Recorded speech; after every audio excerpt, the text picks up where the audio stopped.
नमस्कार, मी डॉक्टर स्वाती गानू आज आपल्याशी अटॅचमेंटकडून डिटॅचमेंटकडे या विषयावरती संवाद साधणार आहे. साधारणपणे 40शीला स्त्री आली किंवा 45-50च्या काळामध्ये पुरुषाला की मनामध्ये एक प्रकारची उदासीनता, एक अस्वस्थपण, आपल्याला कुणी विचारत नाही याचं दुःख प्रत्येकाच्या मनामध्ये दाटून यायला सुरुवात होते. त्याचं कारण असं असतं की आपण नवरा बायको म्हणून सुरू केलेला संसार, नंतर जन्माला आलेली मुलं, त्यांचं संगोपन, पालनपोषण, घरातल्या जबाबदाऱ्या या सगळ्यामध्ये आपण इतके गुंतलेलो असतो आणि अचानकपणे मुलं जसजशी मोठी व्हायला लागतात तसतसं आपल्या लक्षात येतं की आता त्यांच्या वर्तुळामधून आपण बऱ्यापैकी बाहेर फेकल्या गेलो आहोत. त्यांच्या प्रायोरिटी लिस्टवर आपण आता नाही आहोत. मुलं हळूहळू स्वतंत्र व्हायला लागतात. त्यांचं स्वतःचं व्यक्तिमत्व, त्यांचं आयुष्य, त्यांचं करिअर, त्यांच्या आवडीनिवडी, त्यांचे विचार, त्यांची मतं यामुळे ती जणू काही आपल्यापासून लांब जात आहेत असं आपल्याला वाटायला लागतं. आणि मग कुठेतरी आपल्याला यांच्या आयुष्यामध्ये काय स्थान आहे किंवा आहे की नाही याबद्दलचा विचार मनामध्ये येतो आणि हळूहळू आपलं मन खूप जास्त दुःखी व्हायला लागतं.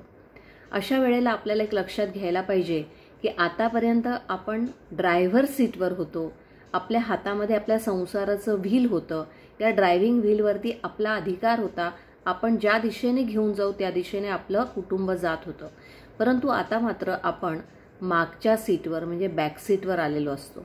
कारण आपल्या आयुष्याचं ड्रायव्हिंग व्हील हे हळूहळू आता तरुण होऊ पाहणाऱ्या किंवा मोठं होऊ पाहणाऱ्या आपल्या मुलांच्या हातामध्ये यायला लागलेलं असतं. बऱ्याच वेळेला जी मुलं मोठी होतात त्यांच्याबाबत आपल्याला असं वाटायला लागतं की आता आपल्या मुलांवर आपला मालकी हक्क नाही किंवा आता आपला काही अधिकार फारसा चालणार नाही आहे. मग आपल्याला जे प्रेम असतं त्या प्रेमापोटी, चिंतेपोटी, काळजीपोटी त्यांच्यावर आपली जबाबदारी आहे आणि हे सगळं विचार करताना आपण स्वतःलाच अपराधी ठरवायला लागतो की आपण मुलं वाढवण्यात कुठे कमी पडलो की काय, आपण काही चूक केली की काय. मग आपण स्वतःला दोष द्यायला लागतो.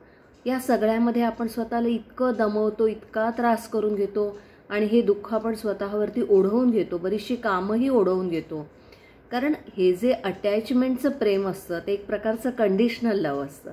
त्याच्यामध्ये आपल्याला फक्त पेन म्हणजे दुःख मिळत असतं, रिजेक्शन मिळतं. कारण आपण स्वतःलाच अपराधी ठरवत असतो आणि आपण असं समजतो की ते आनंदी नाहीत म्हणून मी आनंदी नाही.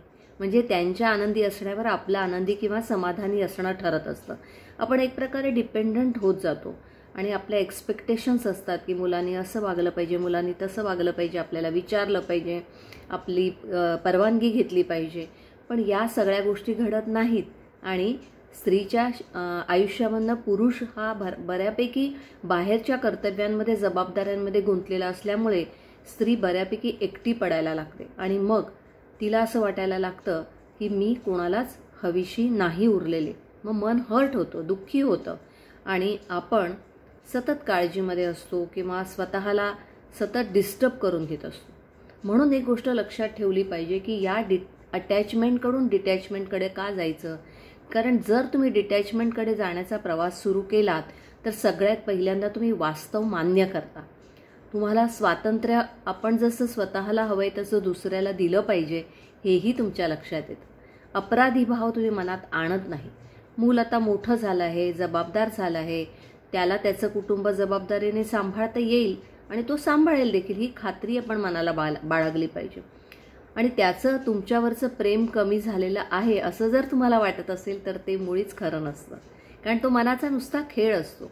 आपल्या मनात अजिबात अपराधीपणाची भावना नसणं म्हणजे डिटॅचमेंट आहे.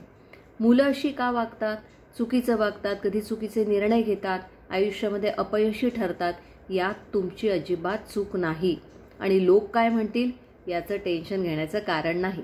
स्वतःला आरोपीच्या पिंजऱ्यात अजिबात उभं करायचं नाही आहे.